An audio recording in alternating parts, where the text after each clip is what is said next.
안녕하세요. 부끄러운 줄 모르는 신우와 경우 없는 어머님 때문에 시댁과 손절한 30대 여성이에요. 남편과는 동갑내기로 오랫동안 알고 지낸 사이입니다. 그러다 본격적으로 연인 사이가 된 건 같은 취미 활동을 시작하면서였어요.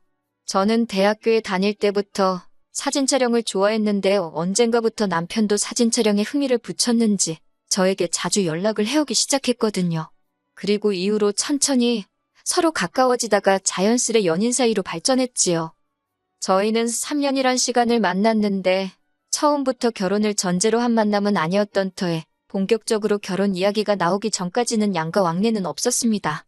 서로 가족관계나 어디 사는지 정도는 알고 있었지만 연봉이 어떻게 되고 돈 관리는 어떻게 하고 그런 자세한 이야기는 나누지 않았고요. 이건 둘 다 개인주의 성향이 강했던 탓도 있었던 것 같아요. 그러다 남편이 저에게 정식으로 프로포즈를 해오고 제가 승낙을 하면서 소위 배경이라던가 조건들에 대한 대화를 갖기 시작했지요. 저는 광고대 행사에서 일하고 있었고 남편은 중고등학생들을 상대로 영어를 가르치는 강사였어요. 제 연봉은 6천에 플러스로 인센이 붙는 구조였던 반면 남편은 5천에서 6천 사이를 왔다 갔다 한다고요. 결혼을 하더라도 재산 관리는 각자 하는 쪽으로 이야기가 되었으니 이 정도 차이는 큰 문제는 아니라고 여겼네요. 말이 나온 김에 남편의 부모님 이야기도 좀 해보자면 아버님은 작은 사업체를 운영하시다가 몇 년 전 은퇴를 하셨고 어머님은 평생을 전업주부로 사셨다 들었습니다. 위로 4살 많은 신우는 결혼해서 아들 하나를 두고 있었고요. 남편의 가족들을 처음 만난 건 결혼 이야기가 나오고 처음으로 시댁에 인사를 드리러 갔던 날이었는데 솔직히 첫 느낌이 저랑은 잘 안 맞겠다 싶었어요. 저는 조용하고 차분한 성격인데 반해 시댁은 신우 남편을 제외한 심지어 신우 애까지 정말 너나 할 것 없이 하나같이 왁자지껄 시끌시끌 정말 사람 혼을 쏙 빼놓더라고요. 목청들도 얼마나 좋은지 지금 좋아서 저러는 건지 싸우는 건지 가늠이 안 될 정도였네요. 어떻게 이런 식구들 사이에서 남편 같은 성격이 나왔는지 신기하더라니까요. 사실 이제 와서 말이지만 그날 어찌나 시댁 식구들끼리 웃고 떠들기에 바쁘던지 인사드리러 간 저는 안중에도 없는 느낌이었어요. 그런데 그때는 제가 너무 긴장을 했던 탓인지 아니면 둔했던 건지 제가 무시를 당하고 있다는 생각보다는 다들 첫 만남인데도 저를 편하게 대한다고 생각했지요. 그래서 어머님 아버님도 좋은 분으로 보였고 신우도 까다롭지 않은 사람이다 뭐 그런 식으로 제 나름대로 긍정적으로 해석을 했어요. 제가 생각해도 정말이지 쓸데없이 긍정적이었다 싶어요. 어머님 아버님이 사시던 집은 어머님 아버님 명의로 되어 있었고 남편 말로는 노후 준비도 다 되어 계시답니다. 앞으로도 사는 동안 저희한테 손벌릴 일도 없을 거라대요. 다만 대신 당장에 저희를 도와줄 능력은 안 되신답니다. 그러면서 덧붙이기를 자기 누나도 그러니까 신우도 시집갈 때 아무것도 못 받았다 하대요. 그 말이 사실인지 어쩐지 그건 알 수 없었지만 이러나 저러나 크게 개의치는 않았어요. 솔직히 말해서 도움을 받지 않는 만큼 어느 정도는 제 권리와 자유가 보장되는 거라고 생각했거든요. 한편 이 사정을 알게 되신 친정부모님께선 마침 세주던 집 계약도 끝나가고 하니 저희더러 그냥 그 집에 들어와서 살라셨어요. 몇 년이고 사는 동안 야무지게 돈 모아 집 사서 나가라고요. 저도 남편도 그 말 뜻을 이해했기에 감사한 마음으로 친정부모님의 제안을 받아들였습니다. 그렇게 친정부모님이 내주신 집은 친정에서 차로 20분 거리에 있었는데 어머님 아버님, 특히 어머님께서 이 점을 굉장히 불쾌하게 여기셨더군요. 시집까지 간 딸을 왜 저희 친정부모님은 계속해서 옆에 끼고 살려고 하냐는 식으로 남편에게 꽤나 험담을 하셨다고요. 저는 이 이야기를 신혼여행에서 돌아온 후에야 남편을 통해 알게 되었습니다. 어이없고 황당하고 제가 그 소리를 듣고도 당신은 가만히 있었냐 따졌습니다. 그랬더니 남편이 기껏 한다는 소리가 어머님이 서운하니까 하신 말씀 아니었겠냐며 자기가 잘 달래드렸다대요. 그때 솔직히 아차 싶더군요. 남편이 어쩌면 앞으로도 제 방패막이 구실을 제대로 못해줄 수도 있겠구나 싶었으니까요. 그리고 제 걱정은 얼마 지나지 않아 현실로 나타났습니다. 어머님 말씀대로라면 시집간 신우가 저희 시댁을 드나드는 건 있어서는 안 되는 일이었지요. 하지만 실상은 달랐습니다. 아, 신우 이야기를 어떻게 시작해야 할까요? 사실 제가 명절이고 무슨 날이고 시댁의 발길을 끊게 된 이유, 바로 이 신우 때문이거든요.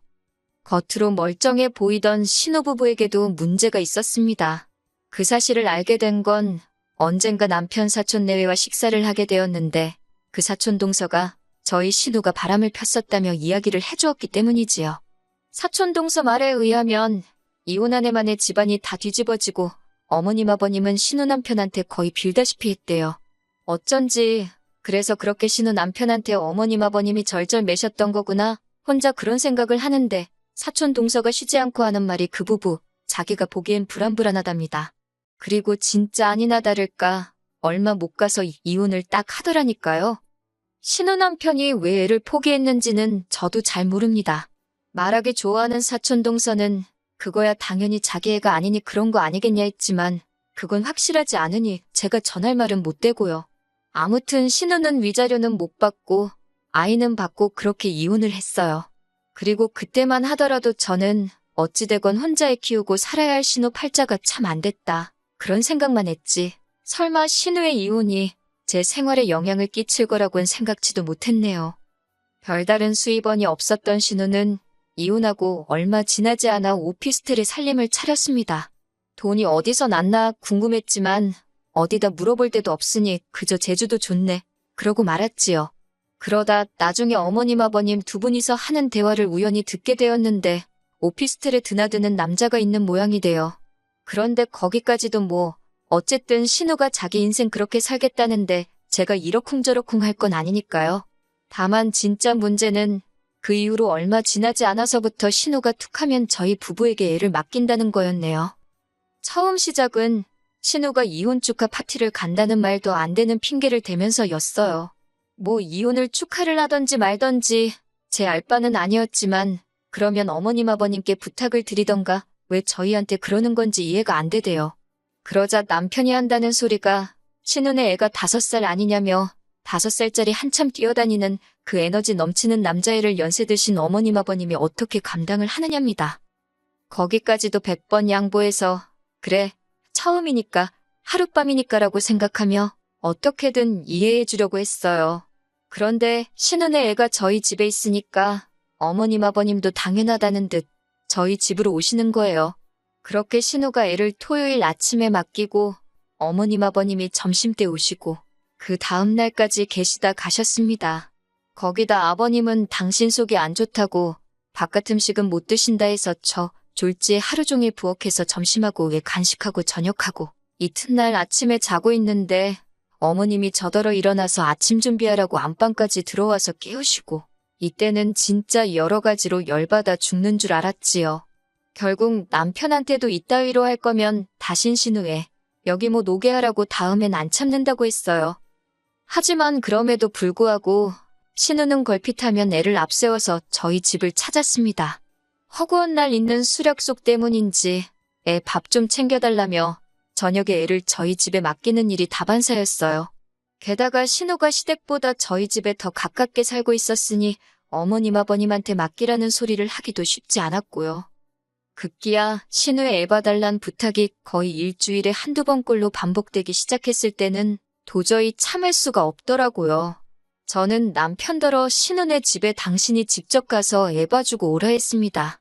사실 애만 어디 안 다치고 잘 있으면 되는 거잖아요. 그러니 남편더러 신우네 집에 가서 애를 봐주고 신우 오면 그때 집으로 오라고 했어요. 그랬더니 남편이 그럼 자기가 불편하네 어쩌네 궁시렁궁시렁 들은 척도 안 해줬습니다. 그랬더니 어쩐 일로 한동안 신우의 애 봐달란 소리가 쏙 들어가더군요. 그러다 작년 추석이었습니다. 사실 그건 신우한테 이래저래 당한 게 많다 보니 그 시기에는 더 이상 호락호락 당해주지 않겠다는 그런 투지로 불타오르고 있었어요. 하지만 동시에 어머님 아버님께 잘 보이고 싶은 마음이 있던 초보 며느리기도 했으니 무작정 제 뜻대로 할 수만도 없는 상황이었네요. 명절 하루 전 시댁에 도착해 어머님의 진두지휘아래 음식을 시작했습니다. 반면 남편은 TV 앞에서 뒹구적 신선 노름이 따로 없더라고요. 그 꼴이 어찌나 꼴보기 싫은지 송편이라도 빚으라 했어요. 그랬더니 대번에 어머님이 남자가 그런 거 하면 큰일을 못한다고요. 제 남편이지만 학원 강사가 큰일 무슨 큰일을 해요? 그렇다고 제가 제 남편을 깎아내리고 싶은 것도 아니고 이래저래 짜증나서 그냥 가서 TV나 보려 했습니다. 그리고 얼마 지나지 않아 신호가 왔더군요. 그래도 양심은 있나 보지. 내색은 안 했지만 그런 생각을 하고 있는데 얼씨구 기껏 한다는 말이 가관이었습니다. 자기는 연휴 내내 친구랑 호텔에서 쉬기로 했다나요. 자기는 시댁도 없고 자유의 몸이라나 어쩐다나 그러면서 한다는 소리가 연휴 동안 자기 애 좀 잘 봐달랍니다. 그래도 그때까지는 어머님 아버님도 계시고 남편도 있겠다. 제가 애를 혼자 봐야 하는 상황도 아니었고 그러니 화는 안 났어요. 좀 귀찮아지겠네. 딱 그 정도로 생각만 했죠. 사실 시댁이 신우한테는 친정이고 친정에 애 맡기겠다는데 며느리인 제가 뭐라고 하겠어요? 그냥 별꼴이라고 생각만 했지요. 그렇게 어머님은 어머님대로 주방에서 일을 하시고 저는 저대로 주방과 베란다를 오가며 열심히 전을 부치고 있었어요. 아버님하고 남편은 아까부터 TV 앞에 정말 누가 본드로 붙여놓기라도 한 건지 딱 붙어 앉아서는 낄낄깔깔대느라 정신이 없더군요. 게다가 애는 애대로 여기저기 어지간히 뛰어다니는데 아무도 신경을 안 쓰는 거예요. 가뜩이나 어머님 아버님 댁에 화분도 많고 모서리 뾰족한 가구들도 많은데 결국 보다 못한 제가 남편더러 애 좀 보라고 했어요. 그러다 애 다치기라도 하면 어쩔 거냐고요. 그러니 또 이번에도 대번에 어머님이 하신다는 소리가 그러면 저더러 애를 업으랍니다. 순간 그 소리를 듣는데 진짜 짜증이 나서 지금 전 부치는데 애를 어떻게 업냐고 받아쳐버렸어요. 스스로 소리 안 지른 게 용하다 싶을 만큼 간신히 화를 삼켰다니까요. 그리고 그렇게 제가 제발 애 좀 보라 해도 아버님이고 남편이고 들은 척도 안 하더니 기어이 일이 벌어졌습니다. 한참 전 부치느라 정신이 없는데 어디서 갑자기 빽하고 애우는 소리가 들리는 거예요. 보니까 아버님 방 서랍장 위에 젤린가 뭔가 그런 게 있으니 애가 의자를 밟고 올라섰다가 떨어졌나 보더군요. 애를 안아드니 뒤통수에 혹이 올라오는 것처럼 붓는 것 같고 애는 자지러지게 울고 아주 난리가 났었지요. 결국 급한 대로 남편 차로 애를 데리고 집 근처의 가장 큰 병원으로 향했습니다. 병원에 도착해 혹시 모르니 사진을 찍어보자 해서 엑스레이도 찍었고요. 다행히 결과는 괜찮다고 어디 금가고 그런 건 아니라 하대요. 그렇게 집으로 애를 데려왔고 얼마 지나지 않아 신우가 왔습니다. 어찌됐건 신우 자식이니 어머님이든 남편이든 누가 됐건 연락을 한 거겠지요. 그런데 신우가 씩씩거리더니 다짜고짜 저한테 언성을 높였습니다. 저더러 애 안 보고 뭐 했냐고요? 어처구니가 없어서 지금 무슨 소리를 하는 거냐니까 자기가 애 잘 부탁한다 하지 않았냐고.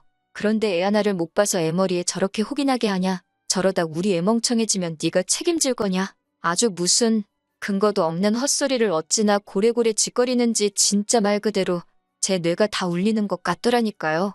듣다 못한 제가 이 집에 나만 있었냐고 어머님도 계셨고 아버님하고 남편도 있었는데 왜 나한테 그러냐고 받아쳤습니다. 그러자 어머님이 옆에서 기껏 하신다는 소리가 그러게 당신이 저더러 애 좀 업으라고 하지 않았냐입니다.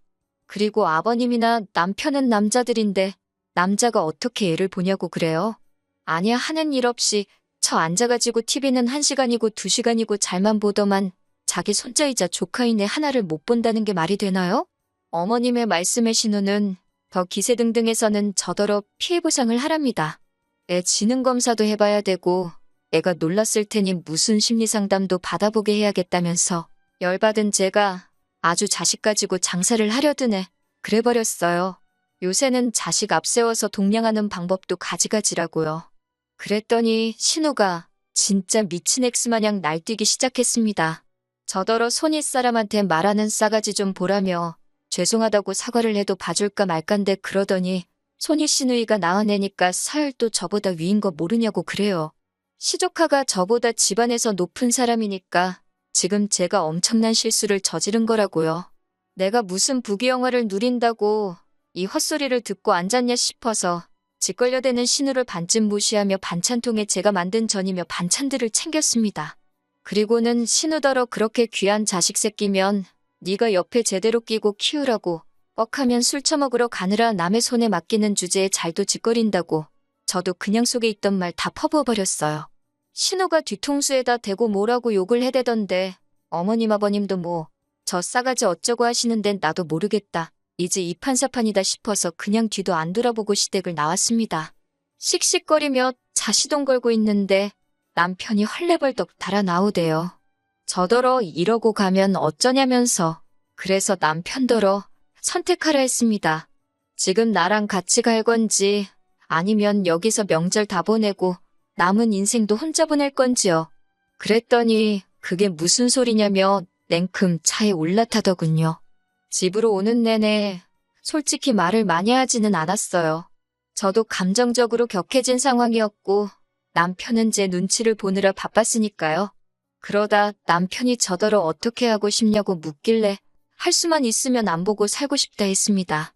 그랬더니 남편이 깊은 한숨을 내쉬더니 저더러 하고 싶은 대로 하라대요.